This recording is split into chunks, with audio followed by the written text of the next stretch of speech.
415 Stories is brought to you by Mobile Action. Make your app business a success with world-class data.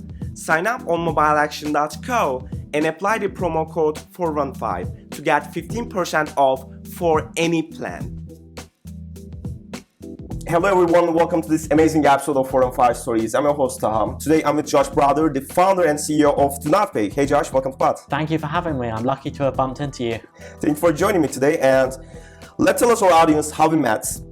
Last week we were in Soma, right? Yeah. I was walking down to the coal train, and you know the feeling of when you see someone like you'd never met, but you somehow recognize them? Yeah, I've seen you like coming through the sidewalk, and said, yeah, like I know this guy from Twitter. And I said, hey Josh, how are you doing? Like we had a little chat, and then I asked you like, would you like to come to the pod? And you said, yeah, absolutely. And here we are. What you're doing is pretty interesting, and I see that you're releasing new features to the app like really frequently. And I think you just released a new feature just this morning, right? That's right. You can now stop companies from selling your data and delete the data that's on you online. Wow. So we're gonna come to that part, but Yeah. First things first, who's Josh and what's your story?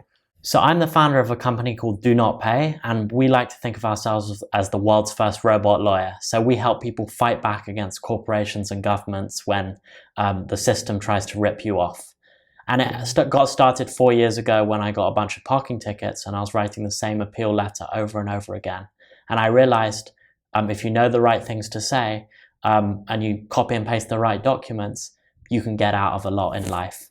Unfortunately, you have to pay a lawyer huge amounts of money to do that. And so as a software engineer, it seemed like this is the perfect job for technology. Why isn't there the app that fights for your rights? And that's how DoNotPay was born.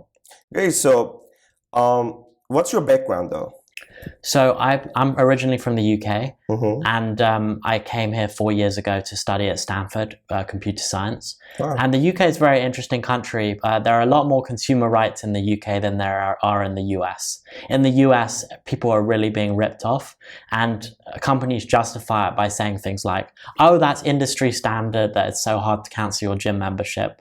But coming from a different background and a different country, I knew that there was a better way. And in the UK, people are much more forceful about claiming their rights, which is why I started DoNotPay. Great.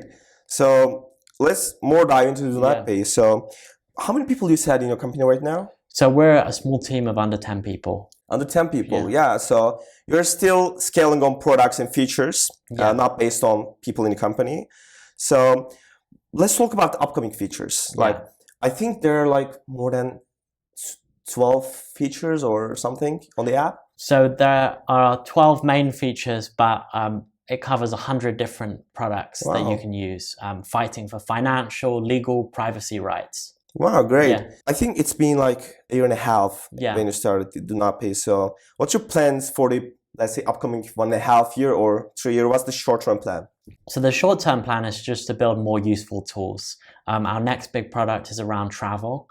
Saving you maybe $500 a year when you travel, and making it much easier. Because right now, these big airlines and hotels, if you're not a loyal customer, they treat you like a second-class citizen, sometimes even dragging you off the plane, overbooking you, all this terrible stuff. So we're going to help people be treated like first-class citizens and get all the rights they deserve. Great. So what's the biggest goal? So at the moment, DoNotPay is a useful single-player tool. You go to the app, it solves your issue, hopefully, and gets you money back. But in the next few years, I think DoNotPay can really be a collective tool. So there's power in numbers, and we can go to these evil corporations and say, we have 3 million of your customers. If you don't start treating them better and giving them discounts, we'll switch them all to your competitor overnight and flood you with legal requests. So my vision for DoNotPay is to create a consumer union that does that.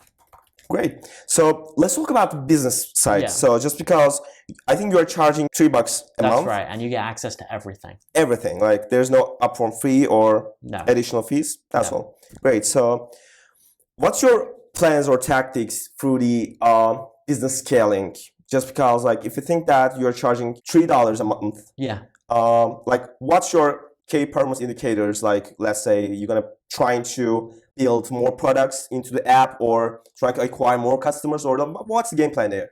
So I think everyone in America needs Do Not Pay. We have homeless people using our product. We have millionaires and even a few billionaires using our product. And Can you name them? No. No. So it's a universal need. And so there are hundreds of millions of people in America. Hundreds of millions times $3 a month is still actually a lot of money. But obviously we're going to have new features. Maybe there'll be different pricing tiers. But our number one goal is to never sell data and never really do ads. And we commit to that in our terms of service. In terms of business needs, we don't spend any money on marketing. So it's all organic. People telling their friends, hey, I saved $100 from this airline refund. Wow. You should try it as well. And so the best products market themselves. And if you don't have to spend money on billboards and ads, you can actually make it very accessible for people. I want to ask you about, like, this is the most curious question for me. You also raised a great round, and I'd like to ask you about this when we get back to this quick break. Hi friends, I'd like to tell you about something. You probably know how hard an app business can be. Publishers don't know what apps to build, how to monetize them, or even what to price them at. Advertisers and brands don't know where their target users are, how to reach them, or even how much they need to spend in order to do so. And investors are not sure which apps or genres are growing the quickest, and where users are really spending their time and money. At this point, my friends in Mobile Action have a solution for you. You don't have to guess. Make your decisions based on data. Mobile Action helps you to make your app a success story. Companies like Disney, Tencent, Shipt, and Let's Go use Mobile Action to better grow their apps with world-class data. Sign up to mobileaction.co and apply the promo code 415. Join over 200,000 people using Mobile Action today. And let's get back to this amazing episode. Welcome back, everybody. We are talking with Josh Browder, and I'm going to ask him about their last funding round. So you raised $4.6 million in total, from latest round, right? That's right. In total. In total, okay. And like you raised from Felicis, Founders Fund, Index Ventures, like addition to the first round with Andreessen Horowitz and Greylock. So these are the top tier venture capital firms here in San Francisco. So how things came up and how did you manage the process? So when I started Do Not Pay, I started it by accident. I thought this is a really fun side project to help my friends. I could never have imagined that it would go viral and everyone hates parking tickets. And so it was only then that I began to think maybe this can be a company. And I'm a first-time founder, and I thought I want the most experienced investors to help me build that. And so I went out and pitched a lot of these firms, and I'm lucky that a few said yes. At first? Well, actually, Twitter. Twitter is the best tool. It's amazing that it's free. I follow a lot of investors on Twitter, and it's really a great tool. Much better than LinkedIn or email.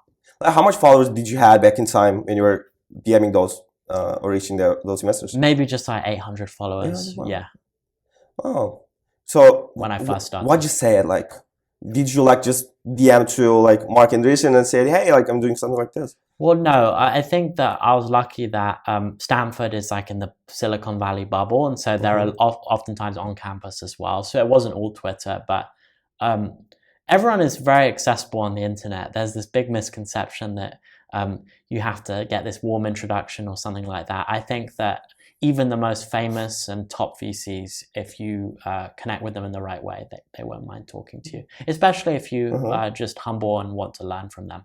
Yeah, right. So how did you decide the funding amounts of, like, did you process a financial document or say like we need 18 months of runway, or how did like came up? So Do Not Pay has hundreds of products that we want to build. We want to help people appeal property taxes. We're not even doing that now. All of this sorts of stuff, and having the product and engineering resources to do that is very important. And having that option is also important. So we decided to raise a larger than normal seed round. Great. So Felicis led the round, right? That's right. From Felicis, did Aydın lead the round or? No, Nicky. He's amazing. Okay, cool. So last but not least, what's next for you and Do Not Pay for the upcoming, let's say 5-10 years of like from now? Do Not Pay will be the large company that keeps other large companies in check. Hopefully as a consumer union and an automated robot lawyer. I think everyone in America and one day everyone in the world, we're already live in the UK, should be subscribers of DoNotPay, and they should be paying us directly with a direct business model. Great. So how do you see early stage companies scaling challenges?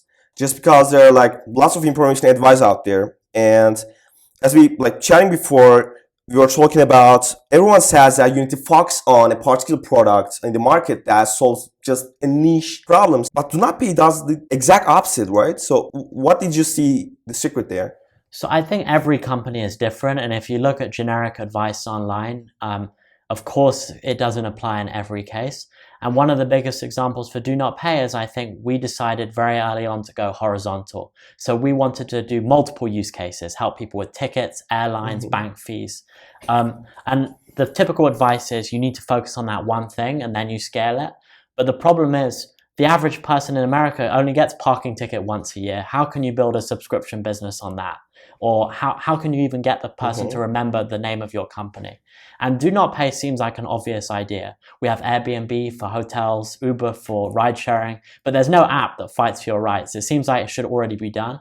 And I think the reason it hasn't already been done is because companies in the past have only been trying these one or two things at a time, and they haven't broken out because of that.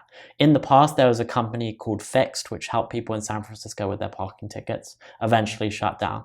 There's another company that helps with airline delay refunds, but all of these things, they're not top of mind. For DoNotPay, my aim is to get people to check DoNotPay once a week and eventually once a day, and the only way you do that is go across their life.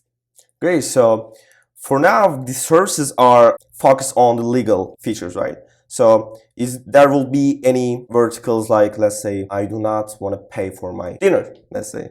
You want to try to move across those verticals, or you're going to stay in the legal side? So anything that's consumer rights is fair game. We offer a lot of non-legal features. My favorite is something we call skip waiting on hold. So I've seen that. That's great. Yeah. So you can type in the name of any company and a bot phones them up, waits on hold for you, and then only when the agent comes on the line does it give the call to you and you can pick up the phone. And so that's the perfect example of something that's consumer rights, but not necessarily the law. What's the technical process? Just because, like, if you think that one at a time there will be like 100 people calling for just the same customer service, is there will be any problem as it scales to 1 million people, let's say? Well, the good news is no. Everyone just it calls up the company, and we can do 1 million calls at once. It's very scalable technology, and you don't have to wait on hold. So you can just relax, work on your day, and then you'll get the call from the company. So obviously, if 1 million people are phoning up the same company, then the company has some serious problems. We should probably be suing them as well. Yeah. All right. So that was a great chat, Jas. Thanks for coming to the pod. Thank you so much. Yeah, so we came to the end of this episode of 415 Stories. You can follow Josh on Twitter at jbrowder1, and you can visit donotpay.com and explore the features. Thank you for watching. See you on the next episode.